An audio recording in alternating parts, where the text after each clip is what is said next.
يا أيها الذين آمنوا اتقوا الله وكونوا مع الصادقين صدق الله العظيم وصدق رسوله النبي الأمين المبين المعين الكريم ونحن على ذلك من الشاهدين والشاكرين والحمد لله رب العالمين. برکات بنا افتاد کشتی ضعیفہ نے شکست طرح کشتی بہتے خواجہ عثمان ہارونی مدد دنیا معین الدین چشتی مدد دنیا معین الدین چشتی. محترم سامعین کرام، اعلیٰ حضرت امام البرکت مجدد دین و ملت الشاہ امام احمد رضا خان فاضل بریلوی کے بڑے چھوٹے بھائی علامہ حسن فرماتے ہیں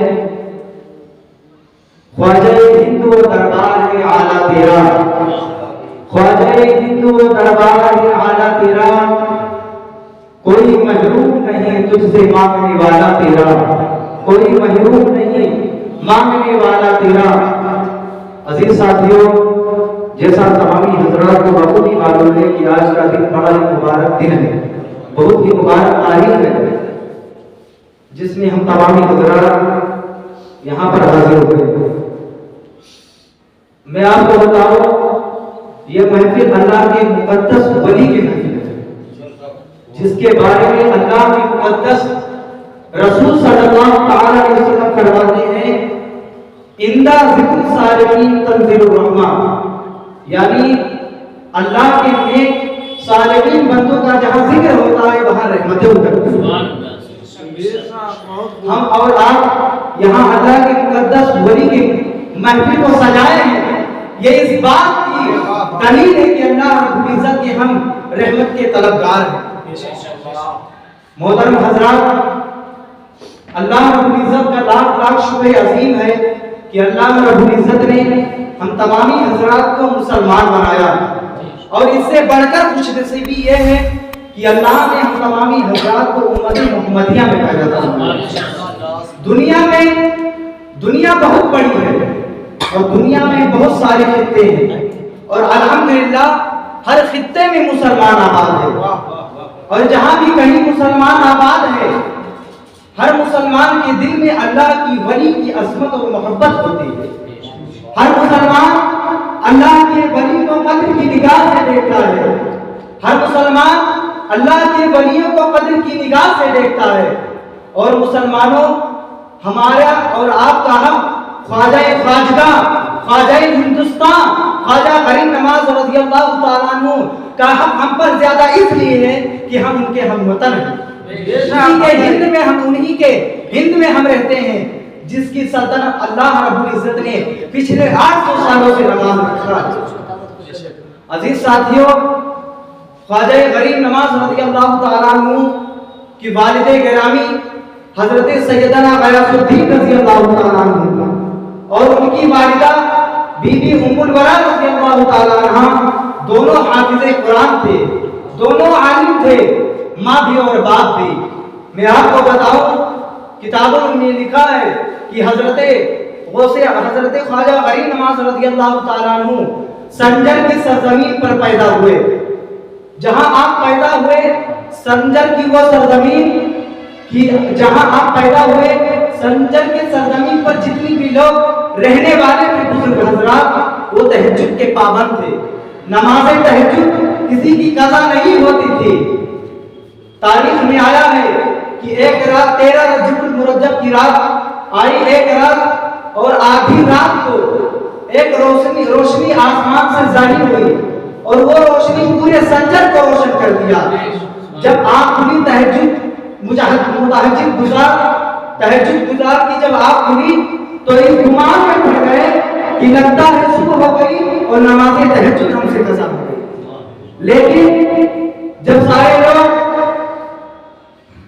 معلوم کرنے پر پتا چلا کہ یہ نہ صبح ہوئی ہے نہ سفیدی ظاہر ہے، بلکہ حضرت سیدنا غیاث الدین رضی اللہ تعالیٰ عنہ کے گھر دروازہ کھلا اور آپ کے گھر سے ایک دایا آتی ہے اور حضرت غیاث الدین رضی اللہ تعالیٰ عنہ کے گھر سے دعا آتی ہے اور بزرگ حضرات کو حضرت خواجہ غریب نواز رضی اللہ تعالیٰ عنہ کی ولادت کی خوشخبری دیتی ہے. یہ باضابطہ کہتے لوگ کہ نہ صبح ہوئی ہے نہ سویرے آئی ہے بلکہ محمد کی کوئی اور یہ سفیدی اور یہ چمک جب ہندوستان میں آئی. ہندوستان میں بھی بہت اندھیرا تھا, نفرت کا اندھیرا, جادو کا اندھیرا, خرافات کا اندھیرا, ہر طرف اندھیرا اندھیرا تھا.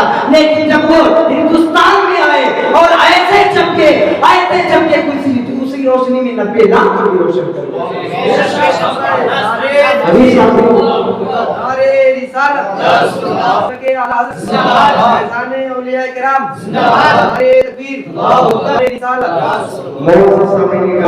حضرت خواجہ غریب نواز رضی اللہ تعالیٰ عنہ کی شان کیا ہے, ان کا مقام کیا ہے, ان کا مرتبہ کیا ہے. حضرت خواجہ غریب نواز رضی اللہ تعالیٰ عنہ باپ کی طرف سے حضرت امام حسن رضی اللہ تعالیٰ عنہ سے آپ کا نسب ملتا ہے اور ماں کی طرف سے حضرت امام حسین رضی اللہ تعالیٰ عنہ سے حضرت امام حسین رضی اللہ تعالیٰ عنہ سے ملتا ہے. آپ حسنی سید بھی ہیں اور حسینی سید بھی ہیں. حضرت خواجہ غریب نواز رضی اللہ تعالیٰ عنہ جب 15 سال کے ہوئے آپ کے سر سے آپ کے باپ کا سایہ اٹھ گیا. حضرت خواجہ غریب نواز رضی اللہ تعالیٰ عنہ کہ وراثت میں جو مال آیا تھا وہ ایک انگوروں کا باغ تھا اور ایک پنچکی تھی. حضرت خواجہ غریب نواز رضی اللہ تعالیٰ عنہ کہ وراثت میں ایک مال آیا. ایک مرتبہ حضرت خواجہ غریب نواز رضی اللہ تعالیٰ عنہ اپنے باغ میں پانی لگا رہے تھے. آپ نے دیکھا اچانک ایک باغ میں آپ کے باغ میں ایک اللہ کے ولی آتے ہیں, ایک بزرگ آتے ہیں جن کا نام تاریخ میں حضرت ابراہیم کا کوئی ملتا ہے. حضرت خواجہ غریب نواز رضی اللہ تعالیٰ عنہ دیکھتے ہیں کہ ایک آپ کے باغ میں آ گئے ہیں. حضرت خواجہ غریب نواز رضی اللہ تعالیٰ عنہ آگے بڑھتے ہیں اور حضرت اور اس بزرگ سے حضرت خواجہ غریب نواز رضی اللہ تعالیٰ عنہ سلام کرتے ہیں. حضرت خواجہ غریب نواز رضی اللہ تعالیٰ عنہ نے سلام کیا, اللہ کے ولی نے جواب دیا. حضرت ابراہیم کا کہتے ہیں بیٹا مجھے اپنے باغ کے اوپر کھلا دو. حضرت خواجہ غریب نواز رضی اللہ تعالیٰ عنہ اپنے باغ کے اندر جاتے ہیں اور کچھ میٹھے انگور توڑ کر کے لائے اور حضرت ابراہیم قندوزی کے سامنے رکھ دیے. حضرت ابراہیم قندوزی آپ کے پیشانی کو دیکھتے ہیں, آپ کے پیشانی کو دیکھتے ہیں. بلندیوں کے آثار آپ کے پیشانی سے ظاہر ہو رہے تھے. بلندیوں کے آثار آپ کے پیشانی سے ظاہر ہو رہے تھے. محترم حضرات, حضرت ابراہیم قندوزی اس میٹھے ہوئے انگور کو تناول کیا, اس میٹھے انگور کو کھایا اور کھانے کے بعد میں کہا اے بیٹا میں تمہیں کچھ دینا چاہتا ہوں, بیٹا میں کچھ دینا چاہتا ہوں. حضرت ابراہیم قندوزی اپنے جھولی سے ایک روٹی کا سوکھا ہوا ٹکڑا نکالتے ہیں اور نکالنے کے بعد میں حضرت خواجہ غریب نواز کو دیتے ہیں اور کہتے ہیں بیٹا تم اسے کھا لو, بیٹا تم اسے تناول کر لو. حضرت خواجہ غریب نواز رضی اللہ تعالیٰ عنہ کا فرمان ہے میں نے جیسے ہی اس روٹی کے سوکھے ٹکڑے کو کھایا, جیسے ہی میرے حلق کے اندر گئی وہ روٹی کا سوکھا ہوا ٹکڑا میرے دل کی دنیا بدل گئی. میرا دل اب دنیا میں نہیں لگنے لگا. حضرت خواجہ غریب نواز رضی اللہ تعالیٰ عنہ اپنے گھر آتے ہیں اور اپنی امی جان سے کہتے ہیں اے میری ماں اجازت دے دو, میں تعلیم حاصل کرنے کے لیے جانا چاہتا ہوں, میں علم دین حاصل کرنے کے لیے جانا چاہتا ہوں. حضرت خواجہ غریب نواز رضی اللہ تعالیٰ عنہ کی والدہ آپ کو تعلیم حاصل کرنے کے لیے اجازت دے دی ہے. حضرت خواجہ یہاں پر سوال کرنے والا کر سکتا ہے کہ جب حضرت خواجہ غریب نواز رضی اللہ تعالیٰ عنہ مادرزاد بنی ہے, پیدائشی بنی ہے, تو انہیں علم دین حاصل کرنے کی کیا ضرورت ہے, انہیں تعلیم حاصل کرنے کی کیا ضرورت ہے. تو میں آپ کو بتاؤں یہ مقام و مرتبہ ملا ہے کہ آج ہندوستان کے سلطان میرے خواجہ غریب نواز ہے, آج ہندوستان کے بادشاہ میرے خواجہ غریب نواز ہے, آج ہندوستان کے راجا میرے خواجہ غریب نواز ہے. یہ مقام و مرتبہ ملا ہے تو علم ہی کی وجہ سے ملا ہے, کیونکہ مدینے علم ہی کی وجہ سے ملا ہے, کیونکہ بلندی علم ہی سے ملتی ہے, بلندی علم ہی سے ملتی ملتی ہے، بلند شان علم ہی سے ملتا ہے، بلند رتبہ علم ہی سے ملتا ہے۔ حضور خواجہ غریب نواز رضی اللہ تعالیٰ عنہ مدرسے میں جا کر کے تعلیم حاصل کرتے ہیں، علم دین کے تعلق سے مدینے والے آقا فرماتے ہیں اطلب العلم ولو کان بالسین، علم دین حاصل کرو اگرچہ تمہیں ملک چین جانا پڑے۔ نبی فرماتے ہیں اطلب العلم من المہدی الی النہر، علم دین حاصل کرو ماں کی گود سے قبر کی گود تک۔ جو علم دین حاصل کرنے کے لیے راستے پر چلتا ہے اللہ، جو علم دین حاصل کرنے کے لیے راستے پر چلتا ہے، مدینے والے آقا فرماتے ہیں من سلک طریقا یلتمس فیہ علما زاحہ اللہ طریقا الی الجنہ، جو علم دین حاصل کرنے کے لیے راستے پر چلتا ہے اللہ اس کے لیے جنت کا راستہ آسان فرما دیتا ہے۔ میرے خواجہ غریب نواز رضی اللہ تعالیٰ عنہ علم دین حاصل کرنے کے لیے مدرسے میں جاتے ہیں اور اب مدرسے میں جا کر کے تعلیم حاصل کرتے ہیں۔ یہ پہلی حمایت تھی مسلمانوں جو اپنے بچوں کو مدرسے میں بھیجتی تھی تعلیم حاصل کرنے کے لیے، تعلیم پڑھنے کے لیے اپنے بچوں کو مدرسوں میں بھیجتی تھی، کیونکہ وہ جانتی تھی تہذیب ملے گی تو مدرسے سے ملے گی، تمدن ملے گی تو مدرسے سے ملے گا، تہذیب ملے گی تو مدرسے سے ملے گی، چھوٹوں پر شفقت کیسے کی جاتی ہے یہ سبق ملے گا تو مدرسے سے ملے گا، مدرسے سے ملے گا، بڑوں کا احترام کیسے کیا جاتا ہے یہ سبق ملے گا تو مدرسے سے ملے گا، نبی کی حدیث سیکھنے کا سبق ملے گا تو مدرسے سے ملے گا، باپ کا مقام کیا ہے سبق ملے گا تو مدرسے سے ملے گا، ماں کی عظمت کیا ہے سبق ملے گا تو مدرسے سے ملے گا، حضرات پڑوس کے حقوق کیا ہے یہ سبق ملے گا تو مدرسے سے ملے گا، بھائی کے حقوق کیا ہے یہ سبق ملے گا تو مدرسے سے ملے گا، تہذیب و تمدن کا سبق ملے گا تو مدرسے سے ملے گا۔ میرے خواجہ غریب نواز رضی اللہ تعالیٰ عنہ نیشاپور کی سرزمین پر علم دین حاصل کرنے کے لیے جاتے ہیں۔ اس وقت علم و ادب کے اعتبار سے وہ جگہ بہت مشہور تھی۔ حضور خواجہ غریب نواز رضی اللہ تعالیٰ عنہ علم دین حاصل کرتے ہیں اور حاصل کرنے کے بعد میں آپ اپنے وقت کے بہترین عالم بنے، آپ اپنے وقت کے بہترین مفتی بنے، آپ اپنے وقت کے بہترین فقیہ اعظم بنے۔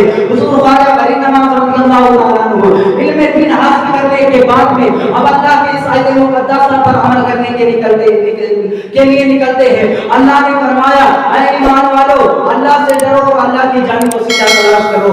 حضور خواجہ غریب نواز رضی اللہ تعالیٰ عنہ اب اپنے پیر و مرشد کی تلاش میں لگ جاتے ہیں۔ کسی نے بتایا ہارون آباد کی سرزمین پر ایک اللہ کے ولی رہتے ہیں جن کا نام تاریخ میں حضرت خواجہ عثمان ہارونی ہے۔ حضرت خواجہ عثمان ہارونی کی بارگاہ میں آپ ہارون آباد کے سرزمین پر آپ پہنچتے ہیں اور حضرت خواجہ عثمان ہارونی کی بارگاہ میں آپ حاضری دیتے ہیں اور کہتے ہیں حضور مجھے آپ سے مرید ہونا ہے۔ حضرت خواجہ عثمان ہارونی کہتے ہیں ٹھیک ہے بیٹا۔ حضرت خواجہ عثمان ہارونی کی بارگاہ میں حضرت خواجہ غریب نواز رضی اللہ تعالیٰ عنہ آپ کے خدمت میں لگ جاتے ہیں۔ 1 سال گزر گیا، 2 سال گزر گیا، 25 سال تک حضرت خواجہ غریب نواز رضی اللہ تعالیٰ عنہ اپنے پیر و مرشد کی خدمت کرتے رہے۔ ایک بار پیر و مرشد کی خدمت کرتے رہے۔ 25 سال گزرنے کے بعد میں حضرت خواجہ عثمان ہارونی حضرت خواجہ غریب نواز کو بلاتے ہیں اور کہتے ہیں اے بیٹا وضو کرو اور وضو کرنے کے بعد میں 2 رکعت نماز نفل پڑھو۔ حضرت خواجہ غریب نواز رضی اللہ تعالیٰ عنہ اپنے پیر و مرشد کے حکم پر جو کہا آپ نے کیا، اس کے بعد میں کہا اے بیٹا 1000 مرتبہ قل هو اللہ شریف کا ورد کرو۔ حضرت خواجہ غریب نواز نے ورد کیا اور کہا اے بیٹا آسمان کی طرف دیکھو۔ حضرت خواجہ غریب نواز نے آسمان کی طرف دیکھا اور کہا اے بیٹا کیا دکھائی دیا؟ کہا حضور اللہ کا عرش دکھائی دیا اور کہا اے بیٹا زمین کی طرف دیکھو۔ کہا کیا دکھائی دیا؟ حضرت خواجہ غریب نواز زمین کی طرف دیکھتے ہیں اور کہا اے میرے پیر و مرشد زمین کی طرف دیکھا تو زمین کا ساتوں طبقہ اور تحت الثرى دکھائی دیا۔ حضور خواجہ غریب نواز رضی اللہ تعالیٰ عنہ سے حضرت خواجہ عثمان ہارونی کہتے ہیں اپنا ہاتھ بڑھاؤ اور مجھ سے مرید ہو لو۔ حضرت خواجہ غریب نواز رضی اللہ تعالیٰ عنہ اپنے پیر و مرشد سے مرید ہوتے ہیں اور مرید ہونے کے بعد میں حضرت خواجہ غریب نواز فرماتے ہیں کہ میرے پیر و مرشد نے مجھے ایک حجرہ دیا اور کہا ہے تم اس میں اللہ کی عبادت کر رہا، تم اس میں اللہ کی بندگی کر رہا، تم اس میں رب کو راضی کر رہا۔ اب حضور خواجہ غریب نواز رضی اللہ تعالیٰ عنہ اپنے پیر و مرشد کے دیے ہوئے حجرے میں اللہ کی عبادت کر رہے ہیں، اللہ کی بندگی کر رہے ہیں، رب کو راضی کر رہے ہیں۔ کتابوں میں لکھا ہے حضور خواجہ غریب نواز رضی اللہ تعالیٰ عنہ رات دن کو روزہ رکھتے اور رات کو پوری رات اللہ کی عبادت کرتے، رات کو پوری رات اللہ کی عبادت کرتے۔ حدیث قدسی ہے رب فرماتا ہے بندہ نوافل کے ذریعے میرا قرب حاصل کر لیتا ہے، بندہ نوافل کے ذریعے میرا قرب حاصل کر لیتا ہے۔ عزیز سامعین کرام، تو بتانے کا مقصد یہ ہے، سمجھانے کا مقصد یہ ہے، بیان کرنے کا مقصد یہ ہے کہ کیا وجہ ہے ان اللہ والوں کو نہ جانے دنیا سے کتنا سال گزر گیا، لیکن اللہ والوں کو دنیا آج بھی یاد کر رہی ہے۔ حضور خواجہ غریب نواز رضی اللہ تعالیٰ عنہ کو دنیا ظاہر میں پتہ کیے ہوئے تقریباً 800-900 سال کا زمانہ گزر گیا۔ حضور مفتی اعظم حضور خواجہ غریب نواز رضی اللہ تعالیٰ عنہ کو 800-900 سال کا زمانہ گزر گیا۔ حضور غوث اعظم رضی اللہ تعالیٰ عنہ کو تقریباً 1000 سال کے قریب زیادہ زمانہ گزر گیا، لیکن دنیا آج بھی یاد کر رہی ہے۔ حضور اعلیٰ حضرت کو دنیا ظاہر میں پیدا کیے ہوئے تقریباً 104 سال کا زمانہ گزر گیا، دنیا آج بھی یاد کر رہی ہے۔ حضور مفتی اعظم ہند کو دنیا ظاہر میں پیدا کیے ہوئے تقریباً 40 سال سے زیادہ کا زمانہ گزر گیا، دنیا آج بھی یاد کر رہی ہے۔ حضور اظہری کو دنیا ظاہر میں پیدا کیے ہوئے تقریباً 4 سال کا زمانہ گزر ہے، 5 سال کا، لیکن دنیا آج بھی یاد کر رہی ہے۔ کیا وجہ ہے کہ یاد کر رہی ہے؟ ہم نے دنیا کا جائزہ لیا، کسی کا بیٹا مر جائے باپ بھلا دیتا ہے، ماں مر جائے بیٹا بھلا دیتا ہے، بیوی مر جائے شوہر بھلا دیتا ہے، شوہر مر جائے تو بیوی بھلا دیتی ہے، پڑوس مر جائے تو پڑوس بھلا دیتا ہے۔ ہم نے دنیا میں آنے والے تو بہت ہیں، میں بھی اس دنیا میں آیا ہوں، آپ بھی اس دنیا میں آئے ہو، لیکن ہمارے گھروں میں کسی کا انتقال ہو جائے تو ہم تیجے کے موقع پر یاد کر لیتے ہیں، 10ویں 20ویں اور 40ویں کے موقع پر یاد کرتے ہیں، کسی کو سالانے کے موقع پر یاد کر لیا جاتا ہے۔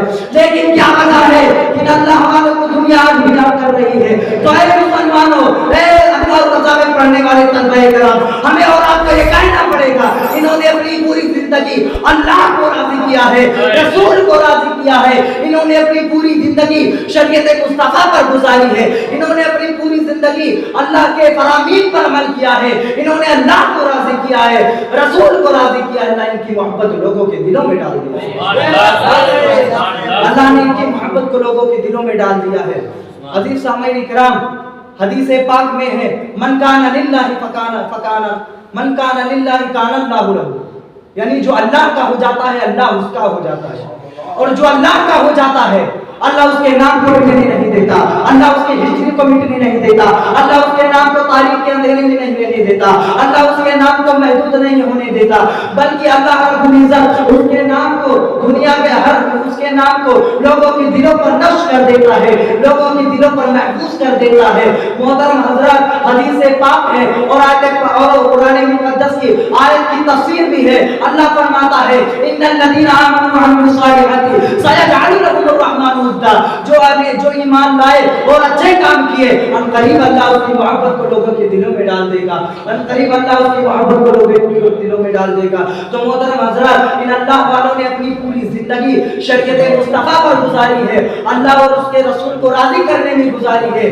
اللہ نے ان کی محبت کو لوگوں کے دلوں میں پیدا کر دیا ہے۔ محترم حضرات، تو ہمیں چاہیے اللہ والوں سے سچی پکی محبت کریں، اللہ رب العزت کی بارگاہ میں دعائیں کہ اللہ رب العزت تمام حضرات کے دلوں میں اولیاء کرام کی محبت پیدا کرے، اور ہمارے بولنے میں کسی قسم کی غلطی خامی ہوئی ہو پروردگار عالم اپنے حبیب کے صدقے میں معاف فرمائے۔ استغفر اللہ ربی من کل ذنب واتوب الیہ، وآخر دعوانا الحمد للہ رب العالمین۔ السلام علیکم۔